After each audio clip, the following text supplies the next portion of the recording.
17%dan 250 ming dollargacha berdi. Naqd pulda. Yuridik hisoblarni o'tkazib tashlab berdi. Bu 3 yillik 6 imtiyozli davri bor.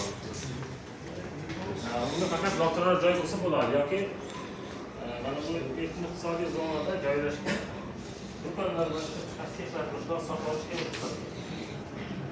Yana undan tashqari 17%dan 500 milliongacha charm bo'yicha kiritildi. 500 million so'mgacha naqd pulda berdi.